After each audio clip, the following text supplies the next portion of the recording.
What's going on, everybody? Matt Malatesta here, VYPE Media. We're here, the Coach's Corner. Coach Greg Cranfill of the St. Pius Panthers. Coach, what do you do on an off week? What happens during the bye week? I need to know. Does anybody get a break?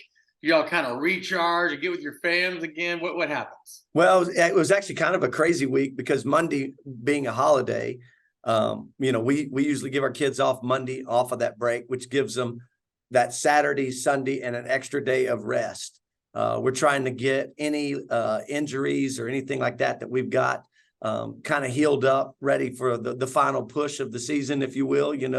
Hopefully it's a longer stretch than normal this year, but we have to be realistic and understand that some of these kids' bodies do need a break. We give them those 3 days. We came back on Tuesday, and I know this is as cliche as it gets, but you spend the open week more on you than you do anything else. Going back to fundamentals, going back to the simplicities of understand that little things are not little in this world. Little things are tremendously important. So we don't really talk about little things because everything that we do has a purpose. So that's what we do in the open week. We spend that time. We spent time on refocusing some kids' attention, if you will, on their grades, getting caught up on those types of things. And again, preparing these kids' bodies for what's about to come. We go through a 3-week stretch here with Antonian, St. Thomas, and Central, and then whatever lies in front of us in the playoffs. That is some of the best, if not the best, competition that we've faced. So we've got to be ready for it. Coaches, we meet, we break video down, again, focusing our attention on us, what we need to do, where we need to improve. And in our opinion, there are some areas that we had to make some changes on.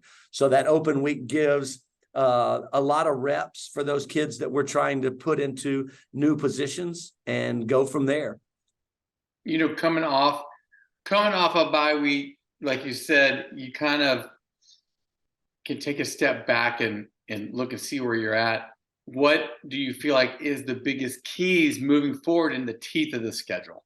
Right. So for us, looking back a couple of weeks, it's been controlling the ball, and we haven't done that in the last 2 weeks. We've got 7 turnovers in the last 2 weeks. So it's got to be, again, putting more attention back on us as coaches on what do we need to do? Where does the ball need to be? Whose hands do the ball need to be in order for us to eliminate those? In some cases, maybe it's a tipped ball. Maybe it's a freak deal that causes a turnover. And then in some cases, it's decision making, and we have to use that time to improve. First of all, coaches, what we put on the game plan. Are we too complex, or on the reverse? Are we too simple that other teams are just able to predict what we're doing and then make that adjustment? So we evaluate ourselves as coaches and then put a game plan together moving forward on what we feel like is going to help our team be successful. We've got to score points. We were talking the other day, I was talking with some other coaches about the outstanding season that Preston Kyle was having kicking, and I'd mentioned he's already kicked 8 field goals, and they were like, 8 field goals? You've already kicked 8 field goals? And I it was a slap in the face, because I was like, yeah, because we're not scoring in the red zone when we need to. Now, Preston is a definite tremendous weapon, but we'd like for him to be kicking extra points as opposed to field goals. So it allowed us, the opportunity to go back and say, all right, we're going to spend more time on specifics, red zone, and we do it anyway, but we've got to spend more attention to that, because just one more touchdown in the Ponder game, one touchdown in the Concordia Lutheran game could have possibly made the difference in the outcome. Obviously, I know that sounds silly, but that's what it comes down to. And when you're there and not getting the job done, you've got to look and say, are we calling the right plays at the right time, or do we have the ball in the guy's hand that we want to in this particular situation, and then move forward? Evaluating ourselves again. I think our defense is playing well, but there are always areas. I mean, open field tackling is one of the issues that we've had. Because teams for now the past umpteen years have been spreading people out to create one-on-one matchups. And we've got guys that are able to put people on the ground in those one-on-one matchups, and then we've got guys that aren't. So we still have to focus our attention on things that we feel like can put a kid in the best possible situation. Maybe it's a yard deeper. As a corner, you're getting ran by, but if you gave yourself one more yard of cushion, that gives 1/10 of a second longer for our pass rush to get on a quarterback, and it makes a tremendous difference. So it's focusing on those details, and nothing that someone's going to look at us play this Friday and go, oh my gosh, they've changed so much. Mm-hmm. But in the locker room, in the coach's office, you realize that you haven't changed a bunch. You've just tried to fix a bunch of things that needed that extra week of attention to get there. Talk about, you got a great staff. Just talk about, when you have this week, you could really kind of circle the wagons as a staff. Sure. How's that been this week? Yeah. And I think it comes down, for me, the first question that we always have is personnel. For each position group, do you have the right guys in the right butts in the seat, so to speak, on the bus? Or is your number one the number one? Is your number two the number two? And is there someone that we could move and help build depth at a position? We're getting a couple of kids back off of injuries, mm-hmm. which make a tremendous, tremendous difference. And again, not so much where you're going to say, wow, that's shockingly different. But it goes back to a guy like Nate Alvarez, who's been playing his tail off for us, but he's also playing 160 snaps. If we can give Nate a break here and there defensively because we're getting someone back, is he one step faster offensively and could make the difference between being covered and getting open, or finishing that block, which opens the hole for Josh, maybe this much further, and that's all we talked about our kids. We talk about, life is about inches, and it's unique that when you're on offense and you are the aggressor, our whole idea is to create space. On the flip side, the defensive side is to compress space. Mm-hmm. So when you're able to, everybody does their job. And if everybody on the offensive line does their job that much better, there's 5 offensive linemen. So that times that times that times that. Now, instead of a closed hole, there's an open hole for the back to hit. And that's all we ask. Use that open week. Use every day of practice to get 1% better than you were yesterday. And those 1% will add up and make a difference. And that's what we talk about as our coaching staff. We demand that when you go to individual drills, it's the most important thing that you've ever done as a coach. Because if you show that detailed attention on that drill, then the kids will respond to it. If you go to your individual drills or your group drills and it's just something that we're doing in practice, guess what? Those kids are going to do exactly the same thing.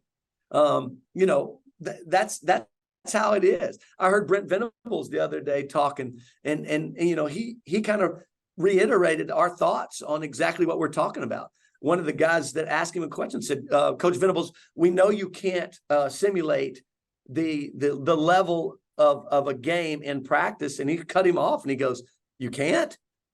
We feel like we can, and you go, well, you can't put yourself in that situation in 100,000, and you don't have the 100,000 people there, but the attention to detail in those particular groups and individual stations, heck yeah, you can. And you can hold kids accountable in practice just like you would at games. We tell guys all the time, we want the games to be fun. Right. I don't care if practice is fun. I don't. I mean, I'm not here for your entertainment. That's what does Coach Saban always say? If you want to make everybody happy, you shouldn't coach. You should go sell ice cream. Because every time people see that ice cream truck drive up, they're like, whoa, ice cream. Well, that's not what I'm here for. I want those kids to be happy on Friday nights and Saturday mornings and Sundays, because they know all the work that they put in throughout the week, that the process will provide results. So, that's how we coach in our drills and our groups and our teams and our meetings, whatever it is. We want to be high intensity, and we want to be attention to detail. I know we talked about Antonio last week. Just give me a quick rundown on, what the keys of the game against Antonio will be. Yeah, I mean, I would be lying to you if I didn't tell you they were the best team that we were going to play, at this point in the season. I think they have a dynamic quarterback. They have skill guys everywhere. They're going to spread you out and just make you decide what you want to cover, and then throw it where you're not, or run it where you're not. Their tailback is explosive and dynamic, and they're huge up front. Mm-hmm. With that being said, we're going into it with a fighter's mentality, thinking all we've got to do is just keep throwing jabs and keep throwing jabs. And when it's time, we'll throw the knockout punch and give ourselves a chance. But that's the key. We have to be in the game in the fourth quarter. And that's what I told our kids. Our goal, be in the game in the fourth quarter, make a stop, score a touchdown, win a game when it counts. And going back a couple of weeks, those are the things that you and I have talked about, is in those one-score games, we have had difficulty in doing just that. Go back to the Concordia Lutheran game. We get an onside, we kick a field goal, get an onside kick, and then have a shot to tie the game. So as bad as it was, we had ourselves in a position to go and tie the game possibly, and then go into overtime and see how it goes.